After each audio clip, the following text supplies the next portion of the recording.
मी चाललो आहे सध्या निजामुद्दीनवरून निजामुद्दीन स्टेशन आहे मित्राकडे. तर येताना बरेचसे मंदिरं वगैरेचे हे सगळ्या गोष्टी दिसल्या मला. त्याच्यानंतर मी माझ्या मित्राला नाईटला भेटलो. शेवटी तो कामावरून आल्यानंतर आम्ही थोडंसं मार्केट फिरायला गेलो. तर मार्केटमध्ये त्याचा एक मित्र होता, म्हणजे ओव्हरऑल त्याचाच कंपनीतला मित्र आहे. तो आम्हाला भेटला, त्याच्यासोबत मी मार्केट फिरलो. त्यानंतर दिल्लीतलं मोस्ट फेवरेट फूड खाल्लं. त्याच्यानंतर निघालो मी नेक्स्ट डे मॉर्निंगला मेट्रो पकडून इंडिया गेट बघायला. इंडिया गेट बघताना इकडे येलो लाईन, ब्लू लाईन अशा बऱ्याचशा लाईन्स असतात. तर नंतर पोचलो मी इंडिया गेटच्या अगोदरचं स्टेशन, मेट्रो स्टेशन. तिथं गेल्यानंतर मला कळलं की इथून मेन इंडिया गेट हे बरंच लांब आहे. दिल्ली गेट आणि इंडिया गेट हा तिथला मोठा फरक पडतो. तिथलं दिल्ली गेट म्हणजे वेगळं आणि इंडिया गेट म्हणजे वेगळं. दिल्ली गेट हे एक मेट्रो स्टेशन आहे, इंडिया गेट हे एक प्लेस आहे. तिथून मग चालत निघत असताना हनुमानाचं मंदिर भेटलं. थोडं पुढे गेल्यानंतर सुप्रीम कोर्टचा रोड दिसला. तिथून लेफ्ट मारला तर सुप्रीम कोर्टला जाता येतं आपल्याला. त्याच्यानंतर मी पोचलो दिल्ली गेटला बऱ्याचशा व्हिडिओज रेकॉर्ड केल्या मी. तिथलं एरिया फिरलो, एक्सप्लोअर केलं, तिथले गार्डन्स फिरलो. त्यात बरीचशी माणसं माझ्याकडे बघत होते, कारण की मी व्हिडिओ तयार करत होतो. ब्लॉगमध्ये आवाज येत नाही, त्यामुळे आवाज दिला नाही आहे. त्याच्यानंतर अंडरग्राऊंड गेल्यानंतर एक फूड कोर्ट होता, फूड कोर्टमधला हा व्हिडिओ आहे. फूड कोर्टच्या नंतर मी निघालो माझ्या मेन मनाली साईडला जायला, मनाली ट्रिप बिगिन करायला. तर हे काश्मीरी गेटचं स्टेशन आहे. काश्मीरी गेटच्या स्टेशनला 59 नंबरवरतून आमची गाडी निघणार होती. तो तिथेच वाट बघत बसलो, थोडंसं खाल्लं. त्याच्यानंतर आमचा झाला प्रवास चालू. हा प्रवास चालू असताना हे नाईट व्ह्यू असताना जे की फॉगी थोडं दिसतं तुम्हाला. खूप व्हिडिओ एवढा काही क्लिअर नाही येत, पण स्टील त्याच्यामध्ये पण आपण बऱ्याचशा गोष्टी कॅप्चर करायचा प्रयत्न केला. सकाळी उठल्यानंतर हा मस्तपैकी मॉर्निंग व्ह्यू, मनालीतला मॉर्निंग व्ह्यू एन्जॉय करत असताना रोडवरतून निघता काही बऱ्याचशा व्हिडिओज रेकॉर्ड करत होतो. तिथला वेदरच तसं असल्यामुळे मग राहत नव्हतं की व्हिडिओ स्टॉप करू की नको. त्यामुळे कंटिन्युअस तुम्हाला व्हिडिओ दिसत आहेत ह्या माझ्या. बट स्टील खूप मजा आलेली त्यावेळेस व्हिडिओ रेकॉर्ड करत असताना. बरेचशी तिथली झाडं, तिथली घरं, तिथली नदी, डोंगर वगैरे सगळ्याच गोष्टी मस्त वाटत, सुंदर दिसत झालं. त्यामुळे व्हिडिओ चालूच ठेवलेला मी, कारण की कुठल्या क्षणी कोणता नवीन काहीतरी दिसेल ह्या आशेमध्ये मी व्हिडिओ चालू ठेवलेला होता. आणि बऱ्याचशा गोष्टी नवीन दिसल्या. घरं दिसली, गाड्या दिसल्या, तिथली स्कूल दिसले, तिथली इन्फ्रास्ट्रक्चर दिसलं, तिथले आर्किटेक्चर आहेत. थंडीच्या दिवसामध्ये तिथलं थंड वातावरण आणि बर्फाळ भाग असल्यामुळे तिथल्या घरांचं कौलं वगैरे सगळे व्यवस्थित आहेत, कुठल्या प्रकारचे असतात. त्याच्यानंतर मी पोचलो माझ्या डेस्टिनेशनला. पोचायच्या अगोदरच हे मनालीच्या अगोदरचा रोड आहे. मनालीला पोचायच्या अगोदर हॉटेलला स्टे करायच्या अगोदरचा हा रोड आहे. त्या रोडवरतून जाताना ही नदी होती. या नदीचं नाव ते जरी आठवत नाही. नंतर पोचला आम्ही आमच्या हॉटेलच्या बाहेर. ॲक्च्युली हे बस स्टँड आहे, बस स्टँडच्या बाहेर पोचलो. त्याच्यानंतर पोचला हा हॉटेल हे अँड सफर वंडरलस थ्रू आम्ही त्यांनी ऑर्गनाईज केलेल्या थ्रू मी गेलेलो. तर हे आहे हॉटेलचा व्ह्यू. ओव्हरऑल सगळी प्लॅनिंग चांगलीच होती. त्याच्यामध्ये पण बजेट फ्रेंडली होतं माझ्यासाठी. मला टोटल या ट्रिपसाठी लागलेला खर्च मी तुम्हाला सांगेलच थोड्या वेळात. तसं तर आताही सांगतो, माझा टोटल खर्च केला आहे 7,000 रुपये ओव्हरऑल ट्रिपचा खर्च. त्याच्यानंतर मग तिथला खर्च ट्रॅव्हलिंग वगैरे ते तर त्यांच्याच थ्रू होतं, त्यामुळे जास्त काही खर्च लागला नाही. ट्रॅव्हलिंगमध्ये थोडा पैसा जातो, पण वर्थ इट आहे. बऱ्याचशा गोष्टी आपल्याला एक्सप्लोअर करायला भेटतात. त्याच्यानंतर आम्ही निघालो आमच्या फर्स्ट आयटिनरीकडे, जे की होतं हिडिंबा टेम्पलला जाताना. मग छोटासा नॅरो रोड असल्यामुळे मग मजा येते तिकडे बघायला. हा एंट्री पॉईंट आहे हिडिंबा टेम्पलचा एंट्री पॉईंट पासून 100-200 मीटर आतमध्ये चालल्यानंतर मग आपल्याला हिडिंबा टेम्पल दिसतं. तर नेक्स्ट व्हिडिओमध्ये तुम्हाला हिडिंबा टेम्पलचा ओव्हरव्ह्यू म्हणजे आउटर व्ह्यू दिसेल. आउटर व्ह्यू हा आहे हिडिंबा टेम्पलचा आउटर व्ह्यू. हा आहे थोडंसं लांबून शूट केलेलं आहे. हे आहे हिडिंबा टेम्पल.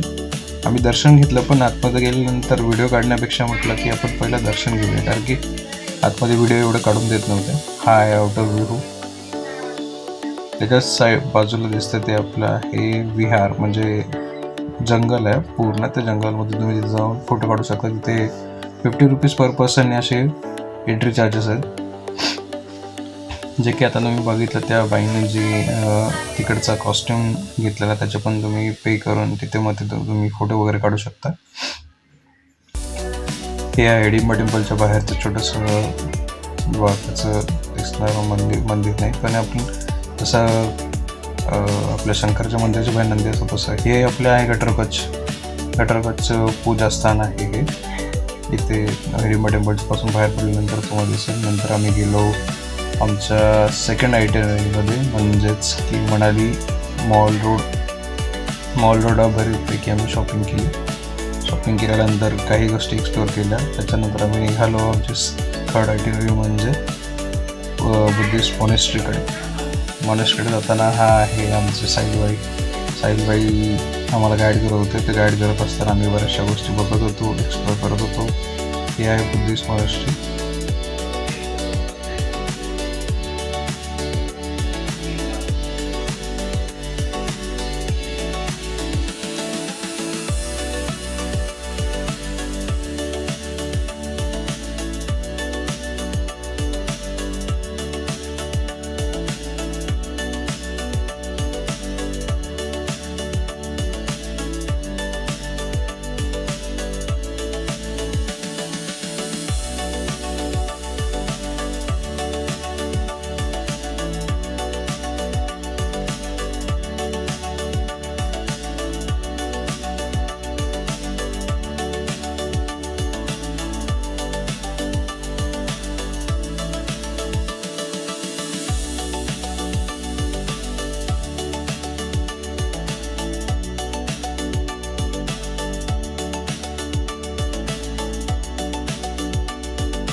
या साईडला आपलं मनाली साईडला जाऊन बर्फ नाही बघितला असं नाही होणार.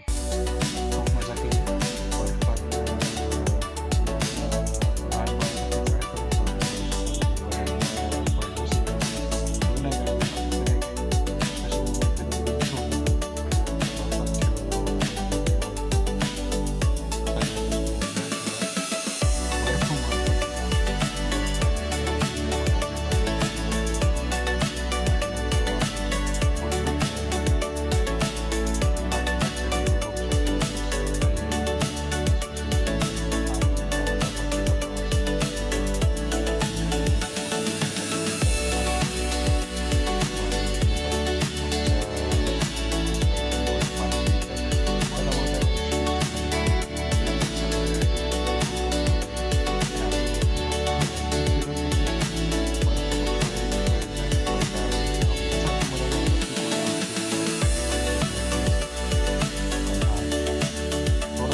हाय एवरीवन, आज हम लोग जा रहे हैं एक छोटे सा ट्रैक पे जिसका नाम थोड़ा मुझे भी नहीं पता, अभी थोड़ा टाइम लगेगा, but still stay tune. I have something special for all of us. Okay, थोड़ा सा पेचीदा है track, but still I know हम लोग कर सकते हैं, हम लोग करेंगे. तो इसलिए अभी व्यू दिखाना है, बट जगह वैसी है नहीं. ये थोड़ा सा घूमने की तरह है. सब कुछ ठीक है. थोड़े बहुत मेंबर्स आगे हैं, मैं बीच में हूँ. साहिल और कृतिका चलो पीछे.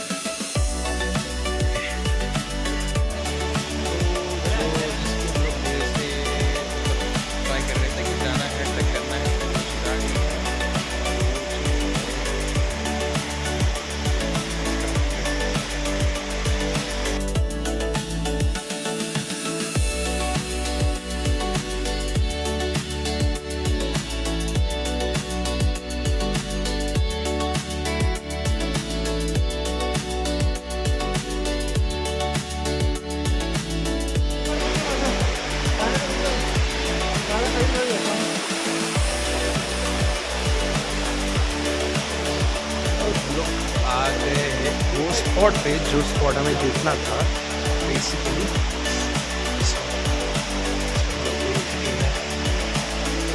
ये है सुखी भाई जो हमारे टूर गाइड है. ये है हमारी पूरी टीम, इसके साथ हम लोग मैं मतलब ट्रैवल कर रहा हूँ.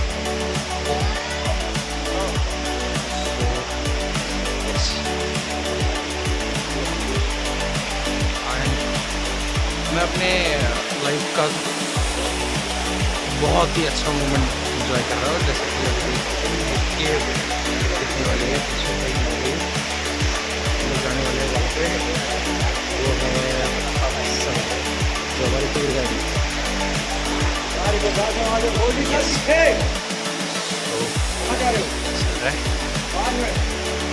बहुत अच्छी केव है, अंदर तो जा रहा है, देखते हैं कैसा है experience. So stay tuned. Bye bye.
तर रात्रीचं असं मज्जा केल्यानंतर कॅम्पिंग एन्जॉय केल्यानंतर आम्ही निघालो मनाली कुल्लूमधील आपल्या मणिकरण घाटवरती